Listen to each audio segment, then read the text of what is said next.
live on our numerous affiliates across the country, also on 3news.com. I am Alfred Ocansey. Coming up this evening, Finance Minister Kenneth Ofori-Atta rejects final calls from Pension Bondholders Forum to exempt their instruments from government's domestic debt exchange program, despite the presence of a former Chief Justice, Sophia Akufo. This evening, we'll bring you all the details as to what transpired at the Finance Ministry earlier today. That is the development. What we're learning is that after that meeting with the former Chief Justice and indeed the pensioners who have been picketing for the past 5 days, the Finance Ministry stance is still unchanged. We'll tell you, as the Medical Association of Ghana and the teacher unions have also waded into this situation, urging government to stay away from pension funds. We have these and more for the next 1 hour. Stay with us in business this evening. Tonight, Markets Watch is skeptical about government's ability to meet its target for the domestic debt exchange program. We'll tell you. Stay with us as Juliana Meno-Afo comes by later with all the news in the world of business here on Hot Edition on 3FM 92.7. I am Alfred Ocansey. Let's get into it now, shall we? Now, Finance Minister Kenneth Ofori-Atta has rejected what appears to be the final calls from Pension Bondholders Forum to have their investments exempted from government's domestic debt exchange program. Now, this was despite the presence of the former head of Ghana's judiciary, Justice Sophia Akufo, who joined the pensioners in picket. They also went there to go and picket at the Finance Ministry today. The retirees have throughout the week made that Finance Ministry their home in demanding government's grants them the exemptions with the deadline for investors to sign on to the debt exchange program by end of day today. Now, here's what's been happening over the last 5 days. You have pensioners over the age of 60, some who are living with various illnesses, having to leave the comfort of their homes to picket in front of the Finance Ministry's premises. The Finance Minister gets to the office every day, but there's no acknowledgement of their concerns. My colleague Eric Mayonagbeta was there earlier today, and he's joining me in studio for a quick one on this. Good to have you, Marina. So beyond what's been reported now, you were there. You saw what these people are faced with. Was there any clear indication of their concerns being heard or considered, that they should be totally exempted? That's what they're asking for now. So that was not quite clear when we made our way to the Finance Ministry earlier today, when Justice Sophia Akufo, the former Chief Justice as well, made her way to the Finance Ministry's premises. It's been an incident or an occurrence that's been happening all throughout the week, and so they again came there today in quite some number and hoping to be able to have government hear their plea. Now, in the midst of the chanting of the national anthem and the likes, then Dr. Edouard Anientry, who's the convener of the Individual Bondholders Forum, received a phone call, and he mentioned, it was very clear from his demeanor and all of that, that he was in a conversation with the Chief Director of the Finance Ministry, and you heard him say, okay, all right, we'll get to it. And so afterwards, then he announced to the rest of his colleagues that the minister was in a meeting at that particular time, and that the chief director had told them after that meeting, the minister was willing to meet the leadership of the Pensioner Bondholders Forum again. And so that was the only sort of indication that there was some hearing being offered them today as well, as they made their way to the Finance Ministry. But even before we left, and they do this for 1 hour, they picket there for 1 hour. Normally it's between 10 and 11 a.m. Yes, because it's general agreement with the police, and so there's police presence as well. They've gone into an agreement with the police in compliance with the Public Order Act and all of that. And so there's police presence while they are there to ensure that they do it peacefully. Afterwards, then they leave. And so just before we would leave, they were done with their 10 to 11 picketing and were on their way out of the place. I see. So just take a listen to what transpired earlier today. Mauna was there. He put this together. In their numbers, they began to gather, not too old and frail, but certainly evident enough of their ages. All throughout the week, they have made the finance ministry home to insist on their exemption from government's domestic debt exchange program. They had an unusual visitor on Friday, former Chief Justice Sophia Kufu. She, like the others, has investment in government instruments. She tells journalists the government must come to them with humility. If you want to renegotiate it, come to the table, one, with humility, and come with a yesable proposition, not take it or leave it. The former Chief Justice criticized the government for not being able to account for the borrowings done over the years. Why are we in the mess we are in? Nobody has fully explained to us. Yes, debt. Okay, fine. We took. What was it used for? Where's the accountability? Exactly what was it used for? You're not telling us about how you're going to be able to make things better. But just like, help me and I help you. No, you help yourself first. Chair of the Convention People's Party, Nana Akosua Frimpoma Sapon Kumenkuma, who joined the picketing pensioners, also expressed outrage over the government inclusion. The IMF and all the international bodies, they do not prosecute or put their pensioners at the risk of any problem. Government insists it will go ahead with the program. But for many domestic bondholders, especially the elderly, they have no doubt in their mind what this is. One, I find this wicked, I find it disrespectful, I find it unlawful, I find it totally wrong, period. Better to die on this issue than to let them take my cash. I would prefer to go. So that's what transpired. A summary of what's been happening. And this is what the situation with the pension bondholders over the last 5 days. And you heard Justice Sophia Kufu there describing what's been happening with these pensioners who have been picketing at the frontage of the finance ministry over the last five days as disrespectful, it's unlawful, it's totally wrong. She says it's wicked. Now, we see a lot more people tagging along. Today we had a CPP chair also coming in there as well. Now, beyond all these statements, Mauna, when you got there, interacting with these pensioners, let the listeners have a feel of their condition, how these people look, or what they're going through when you interacted with them. Right, so these are, your age group, my age group, our mothers, literally mothers and fathers within that bracket, not looking too frail, not looking too old, but very evident that clearly these are people who were past retirement. Some were telling stories of how they've been on retirement for 9 years. There was a man who is grey, is white, his beard and hair is all white, and was moving to and fro with placards and the like, seeking to help drum home the message as the media was there in their numbers, to be able to convey the message that they cannot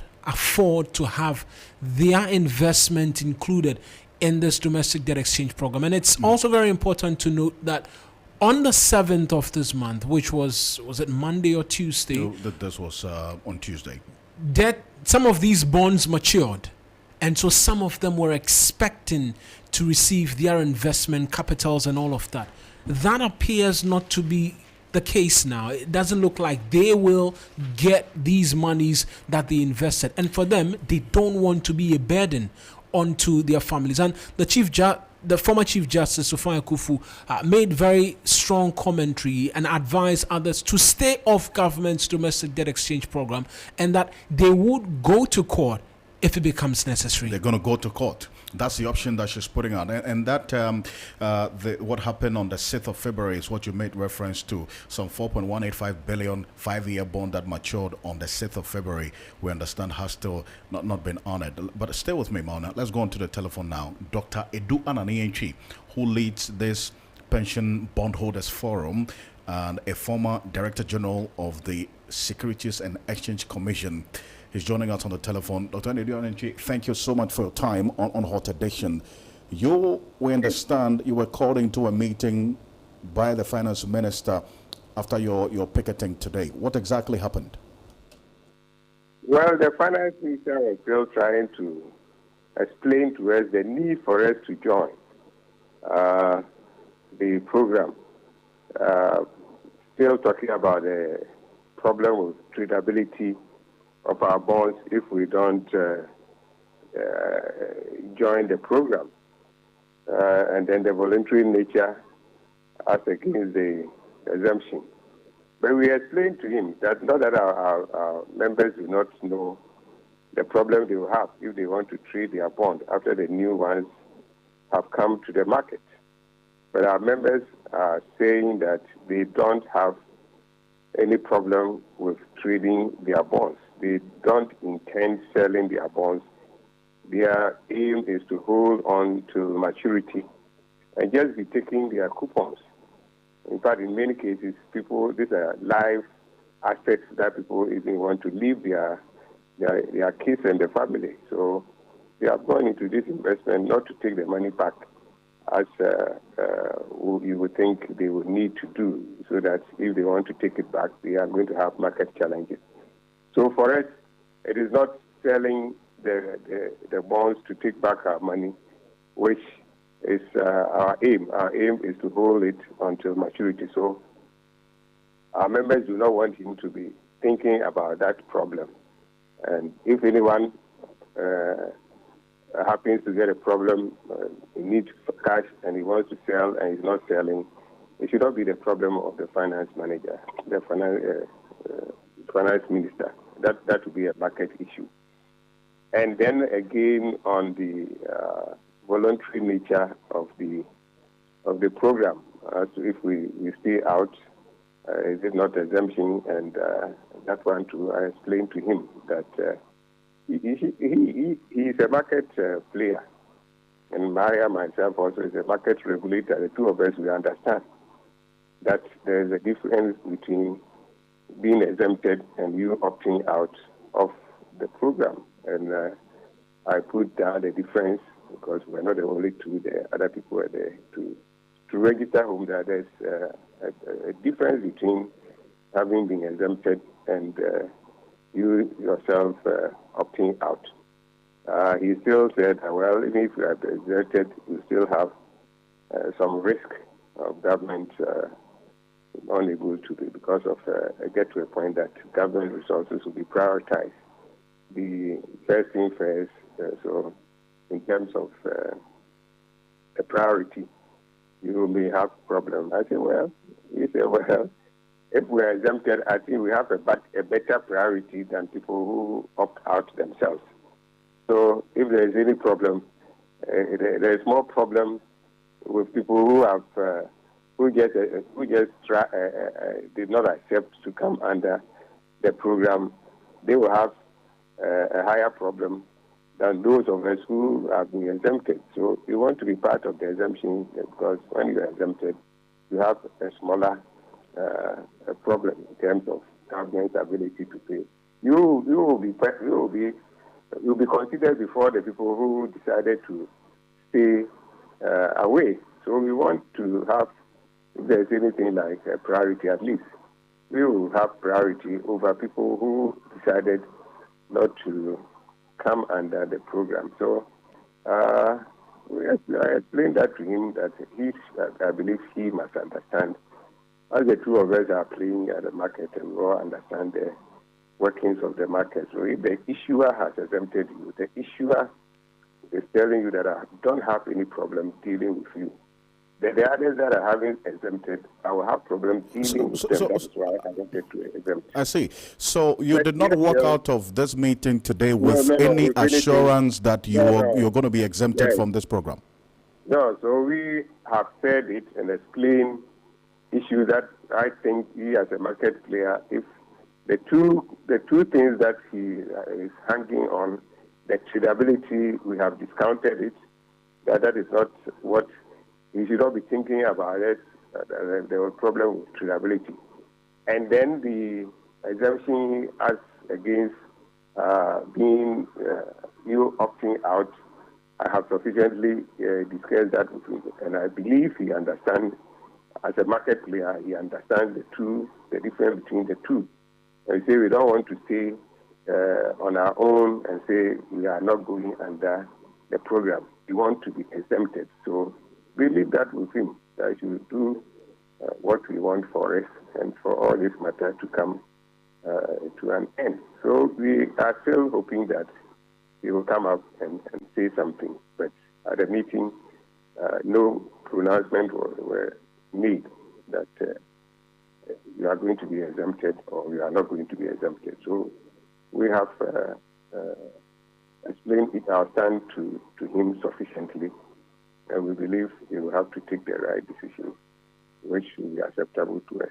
But you sat through the meeting with him. I mean, his posture, his pronouncements, does it give you any indication that your hope and expectations will be met? I mean, this is, you just said to me that, yes, he was still trying to make the case that, you know what, this is voluntary, you can opt out if you want to, which is a position that the likes of Senior Jose has said that, well, you should consider, opting out voluntarily and by yourselves, and not just the picketing. So listening to the finance minister today, did he give you any indication that your hope will be fulfilled, that today or maybe on Monday he's going to come out to say, you know what, I'm exempting pensioners from this domestic debt exchange program?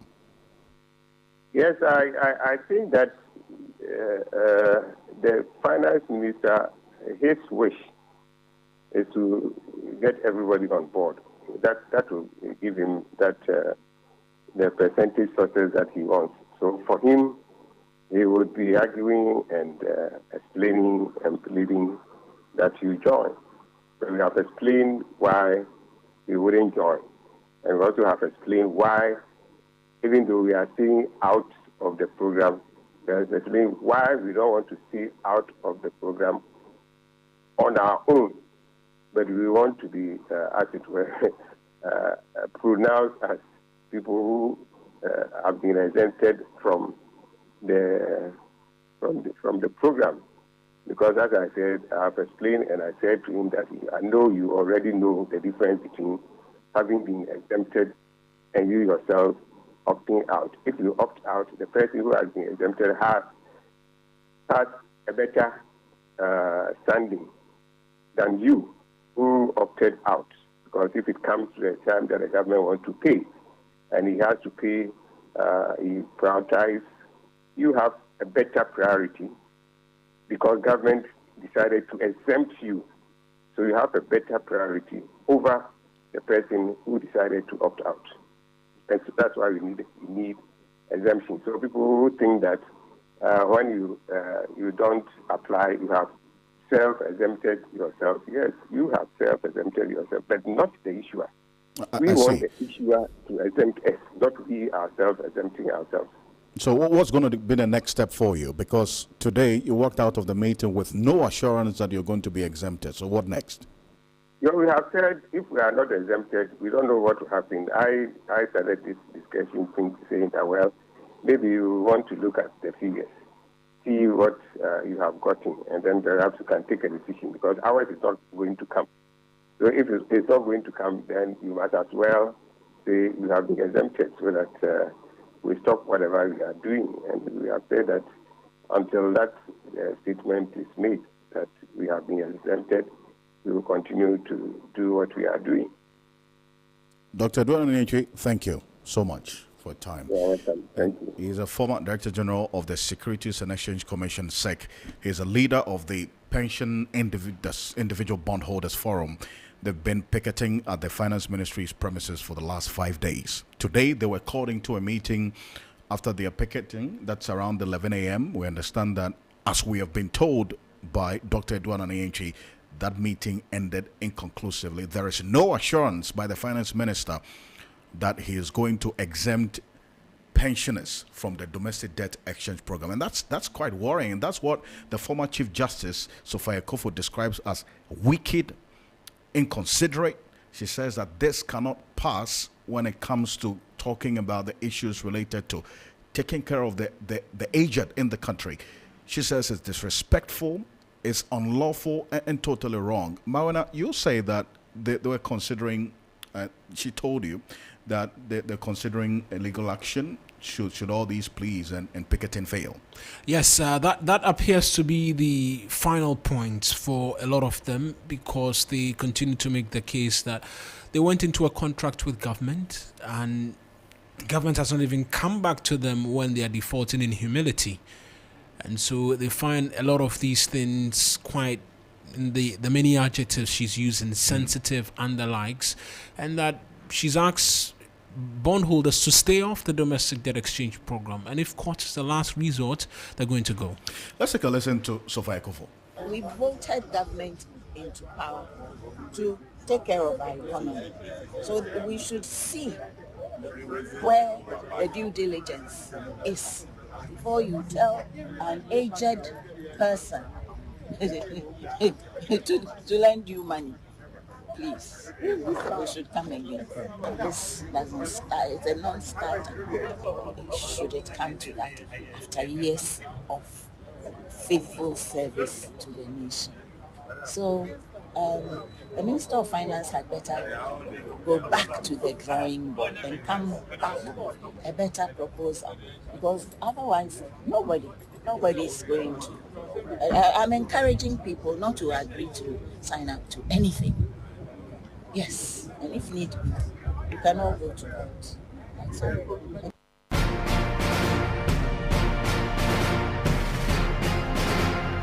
So there you have it. That's former Chief Justice Sophia Kofo. Definitely concerned about the fate of pensioners who are crying out against the inclusion of their funds into the domestic debt exchange program. And she finds it unfair. You've heard her, and the last statement about the possible consideration of a legal action, which she says she's willing to lead these pension bondholders forum to seek legal redress about the inclusion in the domestic debt exchange program. According to her, as long as the situation has to do with the contractual rights of pensioners, she cannot sit unconcerned. And you can understand why all of this is happening, especially if you take a listen to this 81-year-old medical practitioner that I spoke to, who is also part of the pensioners who have been picketing at the premises of the finance ministry over the last 5 days. And as we speak, there is no clear indication that their plea has even fallen onto listening ears, because after the meeting today, the finance minister is still not changing his mind about their inclusion in the domestic debt exchange program. And how old are you? I'm 81 years old. You're 81 years old. You're a medical doctor? Medical. I was a medical practitioner, private medical practitioner, and retired in 2017.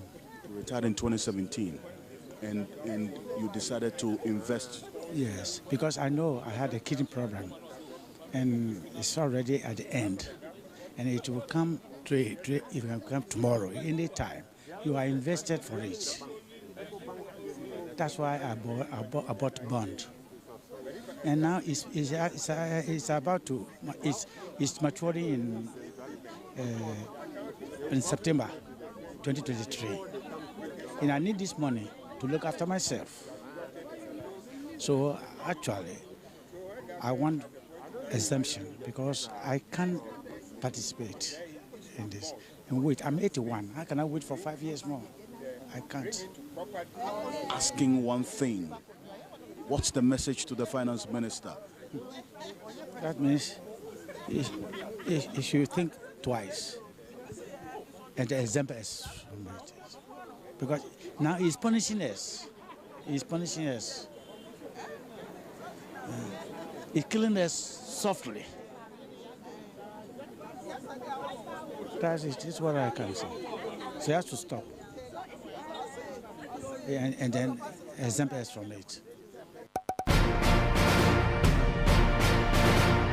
That's an 81-year-old medical practitioner, part of many pensioners who are individual bondholders as well. They've been picketing at the premises of the Finance Ministry over the last 5 days. Now, the Ghana National Association of Teachers, NAT, is also calling on government to listen to the former Chief Justice, Sophia Akufo, not to touch the pension funds of individual bondholders. According to the General Secretary of the Ghana National Association of Teachers, that's NAT, Thomas Musa Tanko, the picketing by individual bondholders is regrettable and government should stay away from their funds. The senior citizens began picketing on Monday to bug their demands for government to exempt pension funds from the Domestic Debt Exchange Program. Thomas Musa Tanko says government must listen to these pensioners. Meanwhile, the National Association of Graduate Teachers, NAGRAT, has also criticized organized labor for being silent and laid back and not solidarizing with individual bondholders or pensioners as well. Take a listen to Thomas Musa and Angel Kabonu on this matter. But it is unfortunate that labor unions have not taken action and steps to solidarize with the individual bondholders and our pensioners, our mothers and our fathers. Because it is a principle that we held on to that led us take a decision that our pensions should not be added to the pension funds. Right. That principle cannot be attuned to only us. It should be a principle that cut across, because of course, if workers are if workers' pension funds are not eligible, so should all pension funds not be eligible. So I will blame myself and my colleagues that we have been it is unfortunate and very disappointing that we've been quiet and allowing our mothers and our fathers to struggle alone. Most of these people were paying dues to us when they were working. So today that they are pensioners and they do not belong to unions, is it not our responsibility to join them on the street and solidarize with them? I'm calling on the leadership of organized labor to begin to take action so that we solidarize with our mothers and our fathers who in their old age, after they've paid dues to us all these years, are being left to struggle and to fight alone. If the principle is not good for the goose, it is certainly not good for the Ghana. That's President of the National Association of Graduate Teachers, Angel Kabono there. Now, the Ghana Medical Association is also sending a strong warning to government against any attempts to reclassify their pension funds and include same in the Domestic Debt Exchange Program as deadline elapses today. Now, the association in a statement is saying it would resist any attempts to include its pension funds in the program. The statement signed by the president of the association, Dr. Frank Serbo, and General Secretary, Dr. Titus Bayo, noted an agreement between organized labor and government in December 2022 ensured the exemption of pension funds from the exchange program. The Ghana Medical Association is maintaining any action that seeks to go back on that agreement of December 22, 2022 would be fiercely resisted. The statement notes any attempt to reclassify the GMA pension funds as anything other than a pension fund and placed under the Domestic Debt Exchange Program should be met with drastic actions that would certainly disrupt industrial harmony nationwide. So that's the development with the Ghana Medical Association as well on this particular issue. And while we are at it, there's been suggestions that instead of the individual bondholders as the pensioners picketing, they would rather have that sole responsibility to exempt themselves from government domestic debt exchange program. That's according to Senior Hossi, who is one of the leaders of this three individual bondholders forum. So Hossi noted that it's needless for the individual bondholders to scream or picket when they can self-exempt from the program. That is what Dr. Edouard Anienchi has been reacting to earlier, that the benefits of self-exempting cannot be compared to being exempted by the finance minister himself in this program. So we'll see how things play out. Well, this is Hot Edition on 3FM 92.7. We're also live on 3FM 92.7 on Facebook. You can log on to Facebook and get to see what's happening as well. And the various images we're showing you of what happened today at the premises of the Finance Ministry. These pensioners who have been picketing over the last 5 days. Away from that, the Catholic Bishops' Conference has tasked the media to professionally carry out the message about Boko in order that it would attract the needed attention. The immediate past president of the conference and the Archbishop of Tamale, Most Reverend Philip Name, noted that government only exposes itself if it fails to speedily respond to the needs of the people in Boko. If you recall, the Catholic Bishops' Conference yesterday at the news conference expressed grave concern about the protracted conflict in Boko and the seeming inaction of government and key state actors to bring a lasting resolution of the conflict. Let's take a listen to the Most Reverend Philip Name earlier today.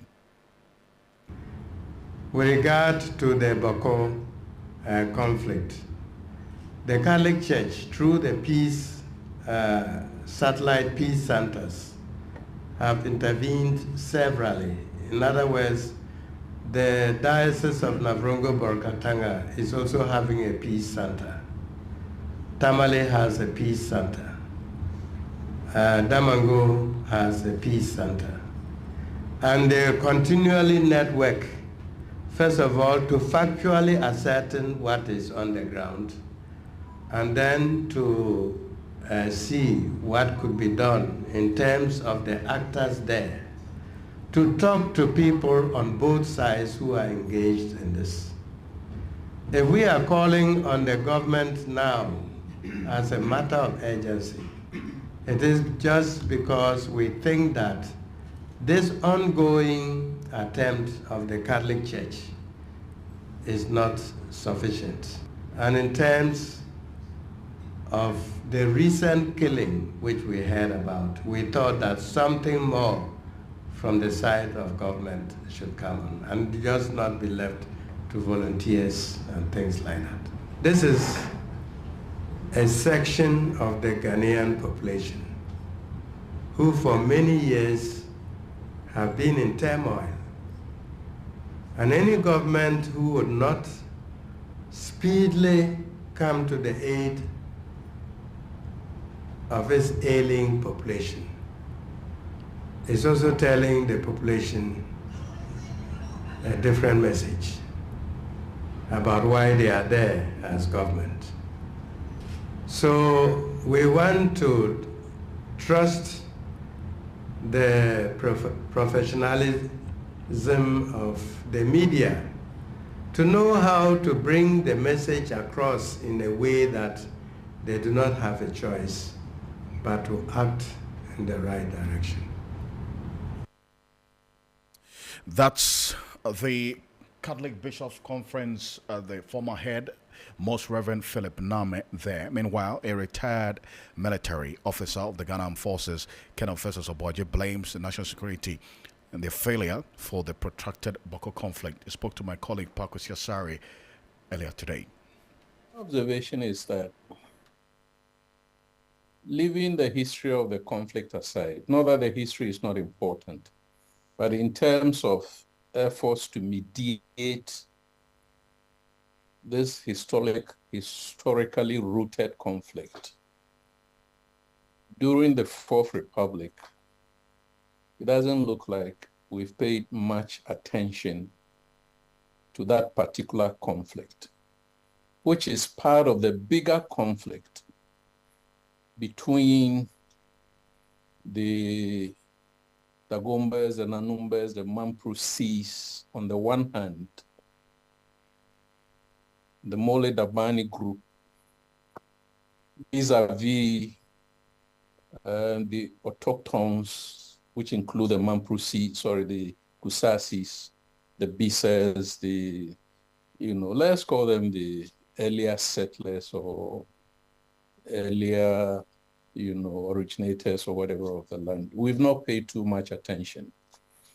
Now, I say this because ordinarily, this structure that we call national security must be preventive or prevention oriented, so that many things should not even happen before we become aware of them. They shouldn't happen.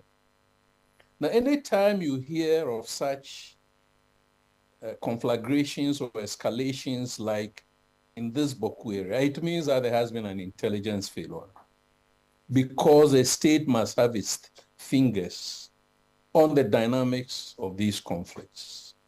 And that is where the problem actually is. What the your state view is that national security has over the years been more reactive than being proactive. Precisely. Because if all that national security is about is to intervene only when a conflict has, emerged, then we don't even need national security. The national security is there as an architecture to try and identify the threats to the national interest. Intelligence so that the government can then identify effective policies and interventions to mitigate. Even if we're not going to be able to resolve the Boko conflict, it should not have been that one day we woke up and the youth were up in arms. Didn't national security elements, whether indeed not even in the Boku area alone, but even in Accra here, in the urban centers where there are populations that have, moved away from that region or local area to this place. National security should be able to pick up certain conversations about some mobilizations that probably are in the offing. So that is my concern. But Colonel, how peculiar is the Boku conflict such that, over the years we've had politicians, top and influential personalities come to try and resolve the issues, and it appears every attempt to get this matter sorted has only been aggravated over the years? There could be several reasons why these triggers, keep emerging. And I'm choosing my words a bit carefully. I'm not talking about the root causes, which in any case need constant engagement, continuous engagement. But the triggers, those things that overnight try and instigate or influence certain elements in society to take up arms. So that is where the issue is. But you have a conflict, and here we need to go back to the structural causes. History is part of it. You see it. And in that history, it's also who owns the land and who controls the land. And the land gives you economic opportunities. So who now controls these economic opportunities? Then you bring in power, the traditional power or traditional authority. That is a chiefship. And I think the defense minister made reference to that, but he said there is no chieftaincy dispute. And then in the same vein said that, but the Nairi or the Mamprusi king has gone to the appeal court. Nobody goes to an appeal court where there is no dispute, isn't it? So there is a dispute rooted in tradition, rooted in culture, rooted in the history of this polyglot. This area where you have Mamprusis, you have Kusasis, you have Bimobes, you have Bises, and in that small enclave, you have a number of identifiable ethnic groups. And when it happens like that, you end up with tensions. And the tensions, as I have suggested, are around one, who owns the land, who controls the land, who exploits the land, who rules over these people along the different hierarchies, and who is the overall overlordship. You see it.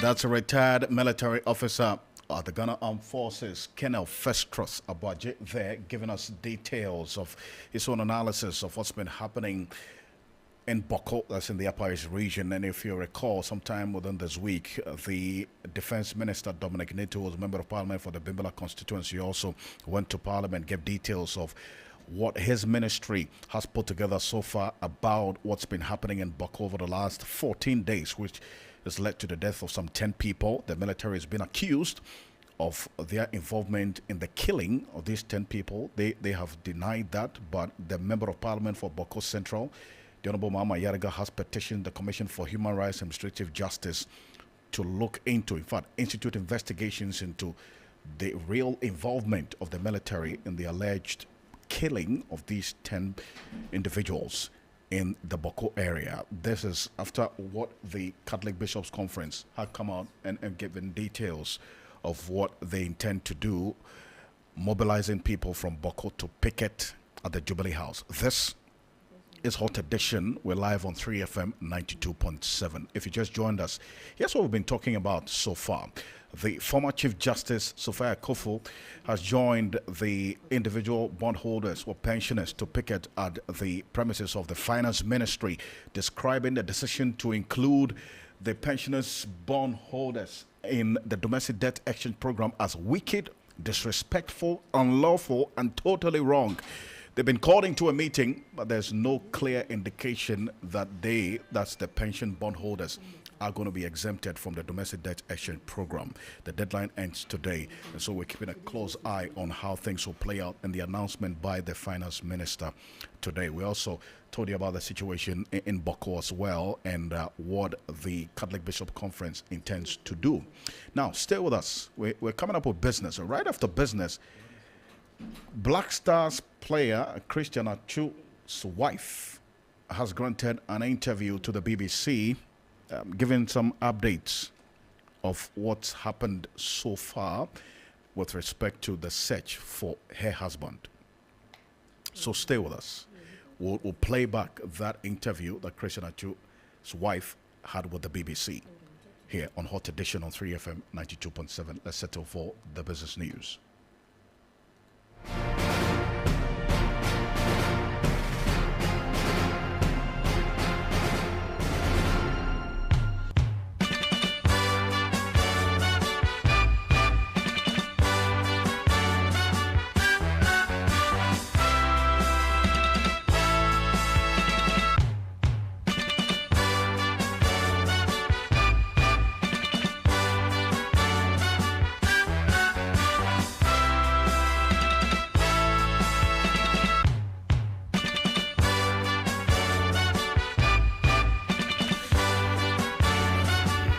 Before we get into business, Yafo Sulabe is here with all the news of water sports, and because of the developments coming in from Christian Achu's wife, and I know you've been monitoring this, Yao, and what she's been saying at the BBC, and with the great interest that we have in how things are playing out there.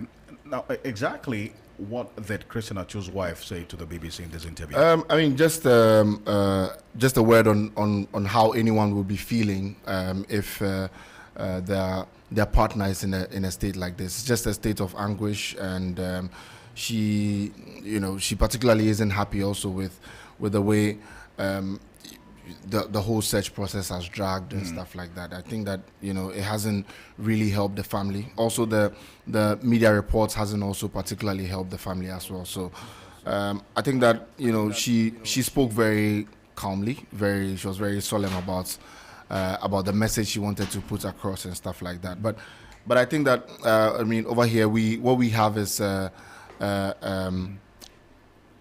Andre Ayew, who played with him for a really long spell at in the Black Stars, also speaking about Achu, and just particularly mentioning that just talking about how Achu the man was, and how important it would be to have him back, certainly. So it's just one of those things that we'll be touching on Andre Ayew, because he spoke to the English media, that's the Premier League TV, quite a while ago.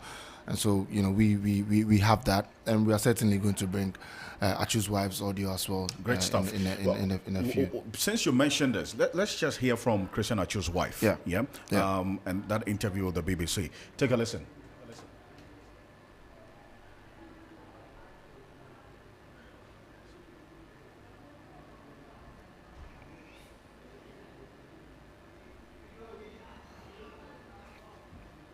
We'll rectify that. We'll rectify that and get it to our listeners. Also, for those of you watching us on Facebook. Yeah. But let's just get into it now, because Black Stars captain Andre Ayew told the British media that he feels sad about Christian Atsu's current situation, and added that the whole of Ghana is praying for the former Newcastle man.